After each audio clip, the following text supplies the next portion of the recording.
Hi, I'm Amanda Morin. And I'm Gretchen Vierstra. And as you probably know, we are the hosts of this podcast. You haven't heard from us in a while because we're taking a summer break, getting some rest and relaxation, and then planting the seeds for our next season of In It. But we do understand that being in it doesn't stop just because it's summertime. So don't worry, we are here for you with a bonus episode.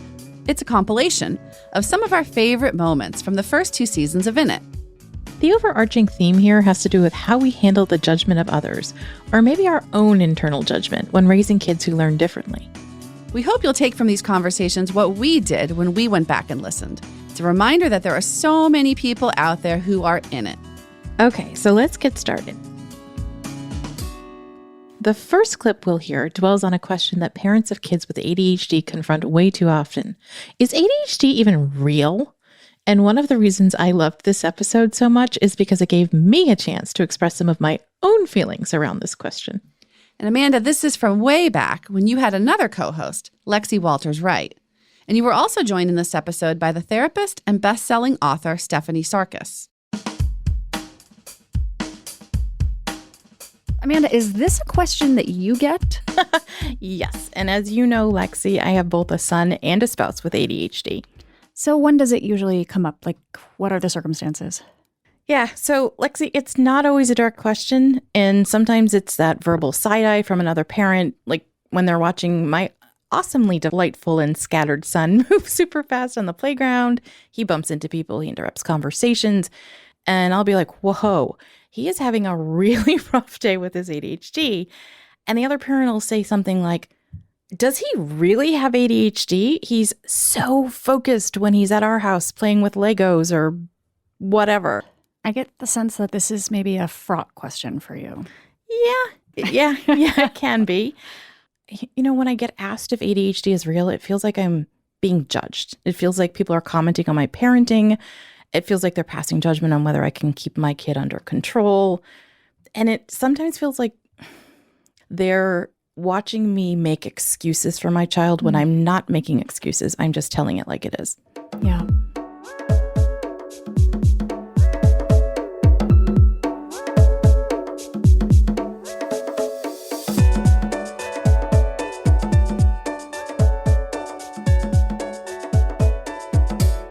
I want to know, so if someone asked a parent like me, a parent who has a child with ADHD, whether ADHD was real, how would you recommend that parent answer the question? I would say, well, let me know why you're asking that. First, I want to know, because that's kind of rude. Dr. Stephanie Sarkis is a psychotherapist who works with children and adolescents. She's one of Understood's experts. So first, I'd want to know, tell me what your concerns are. I mean, maybe it's a grandparent, maybe it's an aunt and uncle. So, I mean, that makes sense. But if it's just some random person from like PTA or something, that's rude. In working with parents, have you found effective ways to help a parent understand that this is not just laziness or distraction or, a trouble kid? Well, I meet parents where they're at. What I mean by that is I ask them, tell me what you know about ADHD. And where are some places that you've got the information from? What questions do you have? Now, sometimes it's just that just by accident, people have gone onto websites that don't have a lot of valid information. Sometimes a family member took medication for ADHD and they may have had side effects. And so what I talk to parents about is, let me look at what you've learned about it and let me tell you what I know about it, and let's put our heads together and come up with a solution that best helps your child. And also I would explain that there's a difference between can't and won't. It's not that your child doesn't want to do their chores. It's that they can't remember multi-step tasks. And there's a big difference between can't and won't. And we really need to focus on the fact that ADHD brain can't do some things rather than looking at it as a won't, which is a willful behavior.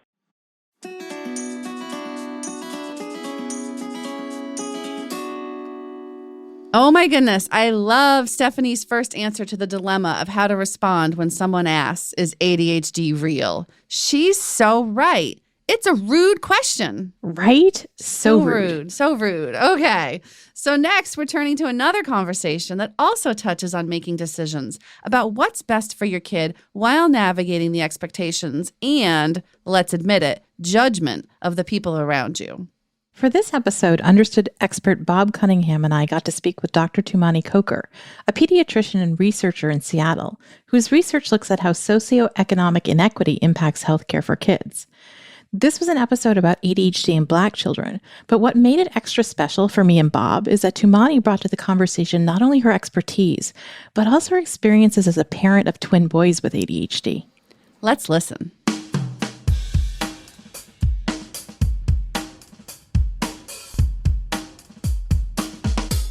Can you tell us the story of how you got to that diagnosis? Yeah. So I kind of saw it early in at least one of them, the one that has a more severe inattentive ADHD. And in kindergarten and first grade, it was workable with the teachers and kind of just instinctively kind of managed his behavior in the classroom. And he was really more inattentive.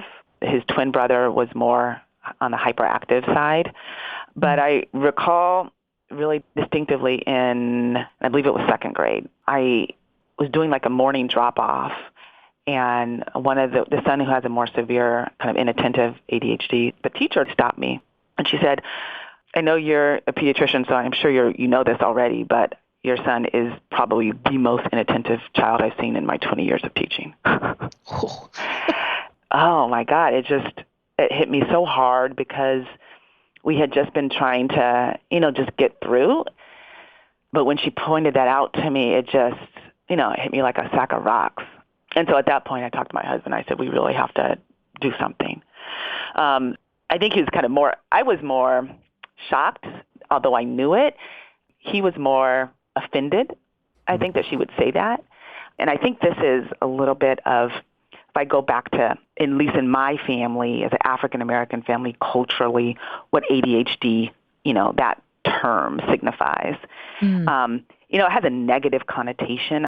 People see it as a label that the educational system puts on Black boys to hold them back. And so I knew that to get the diagnosis, it would be better to go to a psychiatrist for him. I think he needed to see a specialist to really bring him on board. Did you share the diagnosis with friends and family, and how did they respond?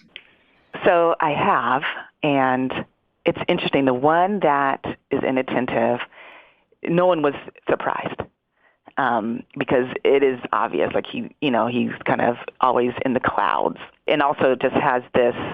You'll tell him something, and the next second he doesn't even know what you just told him to do. So yes, I think as he got older, people go, okay, yeah, that makes sense. Yeah. The other one, who is more hyperactive, his inability to focus is a little bit more internally than externally. So you can't look at him and tell that he's not able to focus. And so I stopped telling people that he had ADHD because, if I'm really honest with myself, I think it's hard for people to understand that both kids could have ADHD and they could be so different. So it's almost like I felt like if I said, oh, yeah, both the twins have ADHD, they'd almost doubt me. I guess I had a fear that they would think, oh, you're just overdiagnosing them. Right. How could both possibly have ADHD? And plus, I see him and he's doing fine and this kind of thing. And so in a way, it became kind of like a way to protect myself from external criticism or my perceived. I feel that. Yeah. I so get not wanting to deal with other people's feelings about how you're parenting your kids or whether or not they have ADHD. Gretchen, the conversations we've heard so far have a lot to do with that, with navigating other people's perceptions and reactions. And this last one goes a little bit deeper into our own feelings as parents when we discover that our kids don't think or learn like us. This is a really powerful conversation you had with Kevin and Lindsay, who talk about the moment they realized that school wasn't going to come as easily to their kids, Sam and Maggie, as it had for them. Earlier in the episode, we learned that Maggie has a language-based learning disability, which impacts her working memory. Sam's disabilities relate more to physical motor skills. Here, Lindsay and Kevin talk to us about how they've come to understand and even appreciate these differences that at first seemed so foreign to them.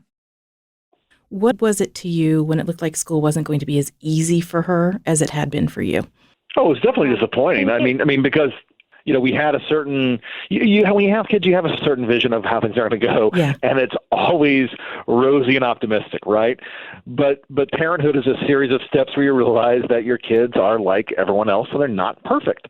And we had steps like this before. Both Maggie and Sam have vision problems, so they had to get glasses when they were really young, and that was our first moment of, oh, wait, our kids aren't perfect, and it seems like that's just a stupid thing now, but at the time, just Maggie getting glasses was heartbreaking for us. Now it's the tiniest, we don't even think about it, The news in kindergarten was an even bigger blow to that idea, that this wasn't the path that, we'd imagined for our kids, first Maggie and then Sam later on.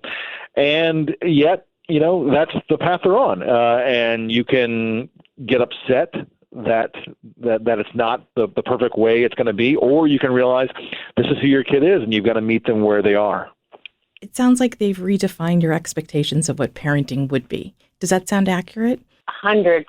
I think in two ways. We live in a university town that sends tons of kids to Ivy League colleges, and the conversations at the school board meeting and around town are just about how stressed our kids are. And there's this great author that calls it the checklisted childhood. Like, we're doing everything we can to sort of build our kids' resumes so they get into the perfect college and get the perfect job.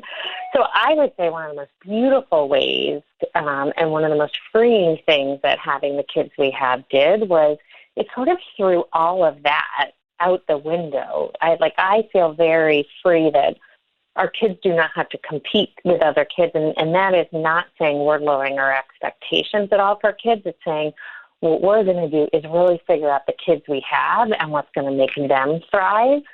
And so it doesn't matter if so-and-so is going to this college and so-and-so is going on to do this. In some ways it was so relieving to not even have to be a part of that conversation or to feel influenced by it, because I think we learned very on, we have to know the kids we have, and the way that they're going to be the most successful is really figuring out what's right for them.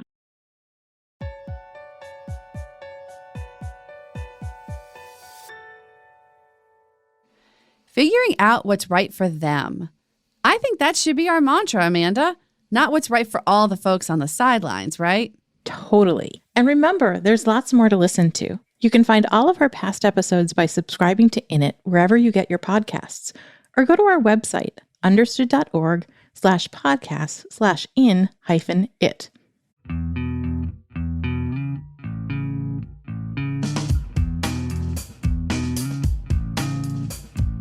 If you're a fan of In It, and if you think other parents, teachers, kids, whoever could get something out of In It, why not rate and review us? It's really the best way to get the word out about our show. Thanks for listening to In It, part of the Understood Podcast Network. We'll be back in August with new episodes of the show. Meantime, we have a favor to ask. We want to know what topics you'd like us to cover next season. Is there something you'd want to learn more about? Or is there something that you think would be of interest to other folks who are in it? Send us an email at init@understood.org with your suggestions. In It is produced by Julie Subrin. Brianna Berry is our production director. Justin D. Wright mixes the show. Mike Errico wrote our theme music. For the Understood Podcast Network, Laura Key is our editorial director, Scott Koshier is our creative director, and Seth Melnick is our executive producer. Thanks for listening, everyone, and thanks for always being in it with us.